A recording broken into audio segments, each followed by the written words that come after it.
যশোর ১ আসনে বিএনপি প্রথমে মনোনয়ন দেয় দলের কেন্দ্রীয় কমিটির সাবেক দপ্তর সম্পাদক মফিকুল হাসান তৃপ্তিকে।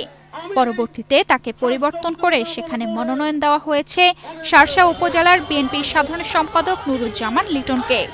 এই ঘটনার প্রতিবাদে বিশাল গণজমায়েত করেছে তৃপ্তির কর্মী সমর্থকরা। তার মনোনয়ন পুনর্বহালের দাবিতে শার্শা স্টেডিয়াম মাঠে অনুষ্ঠিত বিশাল গণজমায়েতে দাবি না মানলে বাড়ি না ফেরার ঘোষণা দেয় কর্মী সমর্থকরা।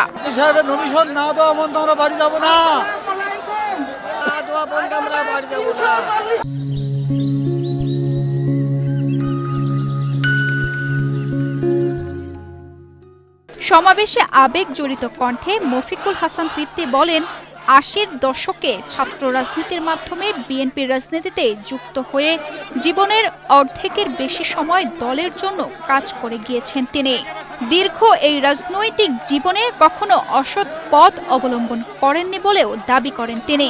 এ সময় তিনি আরও বলেন, শার্শার মানুষের ভালোবাসা নিয়েই তিনি রাজনীতিতে কাজ করে গেছেন। এখানকার মানুষের প্রাণের দাবি, তাদের নেতাকে সংসদে দেখতে চায় বলেও আজ তারা মাঠে জমায়েত হয়েছেন। মানুষের এই ভালোবাসা নিয়েই তিনি আগামীতেও পথ চলতে চান।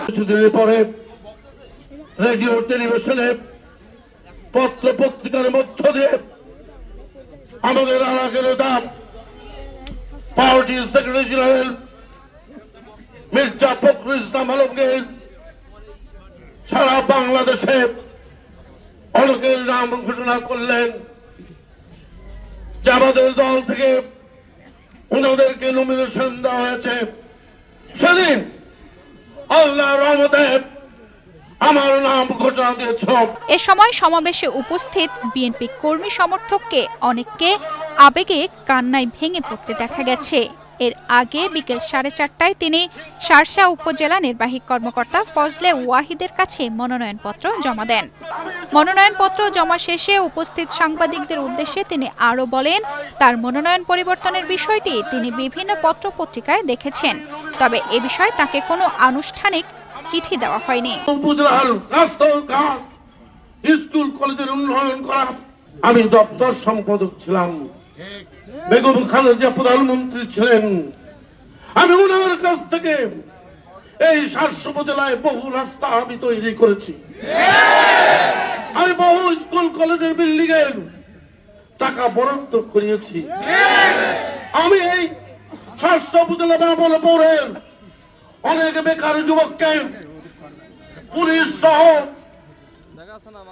ওই ফায়ার সার্ভিস, কাস্টমের, রেলওয়ে বিভিন্ন স্থানে বিনা পয়সায় আমি চাকুরির ব্যবস্থা করি। যশোরের ৬টি আসনে প্রাথমিকভাবে মনোনয়ন দেওয়া প্রার্থীদের মধ্যে ৪টিতেই পরিবর্তন এনেছে বিএনপি।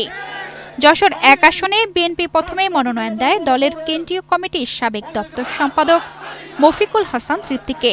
পরিবর্তন করে সেখানে মনোনয়ন দেওয়া হয়েছে শার্শা উপজেলা বিএনপি সাধারণ সম্পাদক নুরুজ্জামান লিটনকে।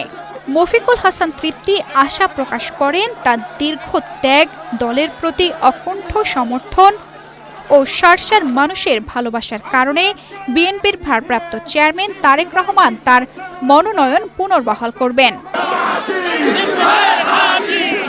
তানজিদা রহমান ইনায়া, বাংলাদেশ প্রতিদিন।